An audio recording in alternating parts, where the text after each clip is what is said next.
Meus queridos doutores e doutoras, continuando aqui o nosso projeto de resolução de questões para o exame da ordem, ainda no exame 2010.2. Vamos agora para a nossa segunda questão do direito tributário, no quadro. Bom, a questão inicia falando o seguinte: em direito tributário, cumpre a lei ordinária. O que eu quero de vocês nesse momento é realizar a diferença entre a aplicação legislativa para o mundo tributário. Ora, para a mera criação de tributos, nós vamos seguir aquele bom e velho entendimento do direito constitucional. Quando a Constituição quer aquela matéria reservada ao quórum da maioria absoluta, porque são matérias mais importantes, precisam de mais pessoas pensando no Congresso Nacional, mais massas cinzentas. Então ela expressamente vai determinar que aquela matéria é reservada à lei complementar. Quando a Constituição for omissa, estaríamos diante então da necessidade de lei ordinária, uma mera maioria simples. Em direito tributário, a regra seria a criação dos tributos através de uma mera lei ordinária. Por outro lado, 4 específicas espécies tributárias só podem ser criadas através de lei complementar. 4 específicas situações e que caem em quase todos os exames da ordem. Quais sejam? Primeira delas, nós seríamos os chamados empréstimos compulsórios, com previsão no artigo 148 da nossa Constituição Federal. Nós temos também os chamados impostos sobre grandes fortunas, o IGF, previsto no artigo 153, inciso 7º da nossa Constituição Federal. Nós temos também os chamados impostos residuais. Esses impostos residuais estariam previstos no artigo 154. Mas cuidado, tá, gente? Porque é o 154 apenas no inciso 1. O inciso 2 trata de outro imposto, que é o imposto extraordinário de guerra. Mas esse não precisa de lei complementar.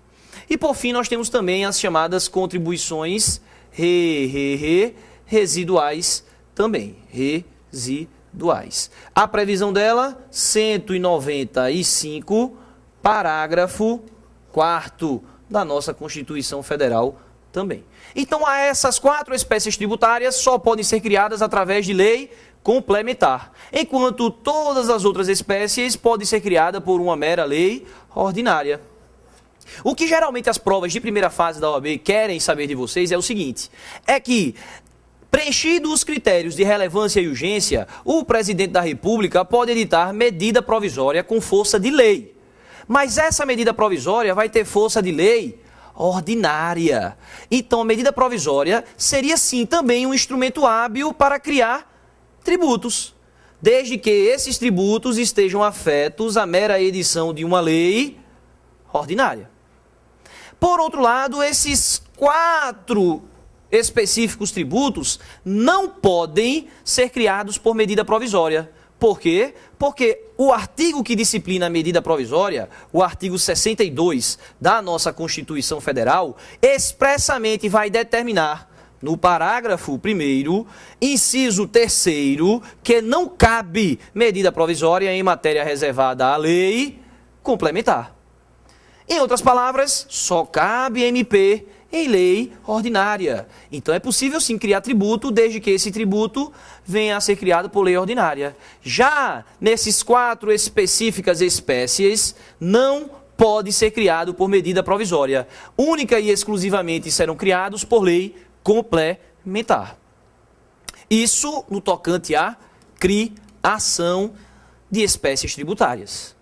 Por outro lado, no tocante à legislação tributária, o que nós temos que entender, para não dizer a vocês memorizar mesmo, seriam as previsões do artigo 146 da Constituição. Lembram aquilo que eu falei no comecinho, tá? A matéria de direito tributário divide-se muito entre Constituição Federal e entre Código Tributário Nacional. Aqui é um 4, tá? 4, 146 da Constituição Federal. Como também o estudo do artigo 97 do Código Tributário Nacional. Com esses dois artigos em mente, nós já conseguiríamos e muito responder essa questão. Só para que vocês possam se situar um pouco mais sobre o que determina esses artigos, o artigo 146 da Constituição Federal vai falar que compete à lei complementar, inciso 1, dispor sobre conflito de competência entre os entes políticos, ou seja, entre União, Estados, Distrito Federal e os municípios. O inciso 2 vai falar regular as limitações constitucionais ao poder de tributar, que seriam o estudo dos princípios e das imunidades, e o inciso 3, estabelecer normas gerais em direito tributário. A, sobre definição de tributos e impostos em relação a fatos geradores, base de cálculo e contribuintes.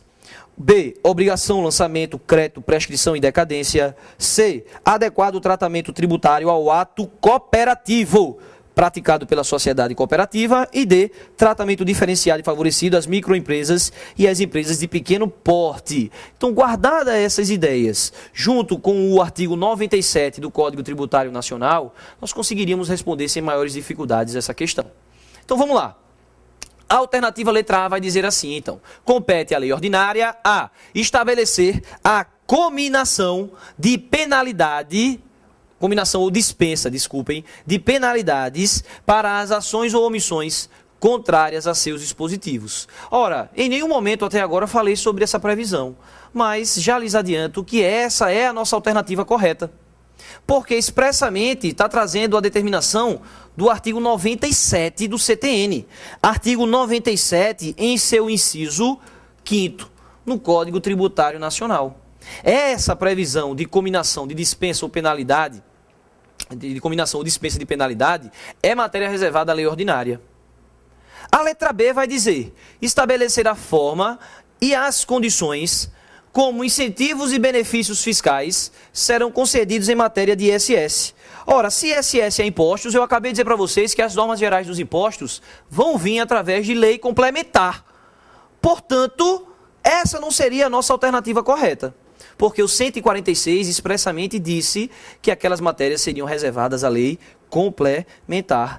Ademais disso, o próprio artigo 156, que vai falar sobre os impostos dos municípios, em seu parágrafo 3º, que expressamente vai falar, cabe, estatando do imposto sobre serviços, lei complementar vai regular. Aí ele vai dizer justamente a literalidade desse dispositivo, ou seja, o inciso 3 vai falar sobre a condição como isenções e incentivos fiscais serão concedidos em matéria de ISS. 156, parágrafo 3º, inciso 3º da nossa Constituição Federal. Todas as vezes que nós estivermos diante de normas gerais sobre impostos, gente, ou seja, fato gerador, base de cálculo e contribuinte, essa matéria vai ser sim reservada à lei complementar.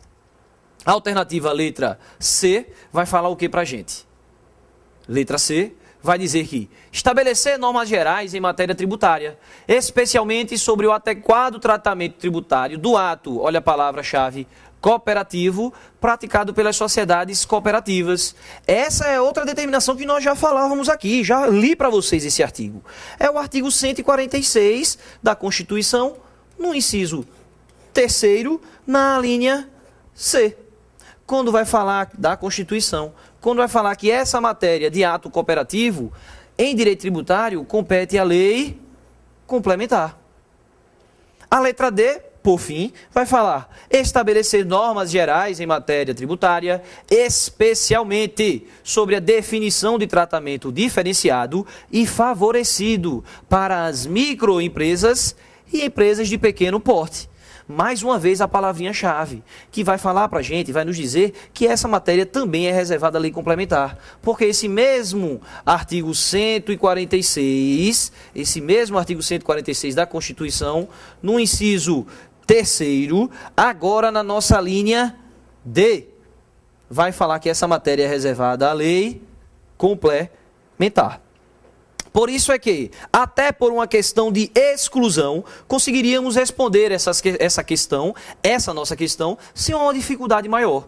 Porque, considerando que a primeira das alternativas relacionada à penalidade seria reservada à lei ordinária, pelo 97.5 do CTN, considerando que Lei de Normas Gerais dos Impostos é lei complementar, junto com a própria previsão do 156, parágrafo 3º, inciso 3, como também entender que cabe à lei complementar estabelecer normas gerais para o ato cooperativo e também para as micro e pequenas empresas, conseguiríamos responder essa questão apenas pela literalidade, pelo estudo do artigo 97 e do artigo 146 do CTN. Foi aquilo que lhes disse, direito tributário guarda uma forte, uma imensa correlação com o princípio da legalidade, de modo que podemos acertar uma questãozinha da OAB apenas lendo alguns poucos dispositivos do CTN e da Constituição.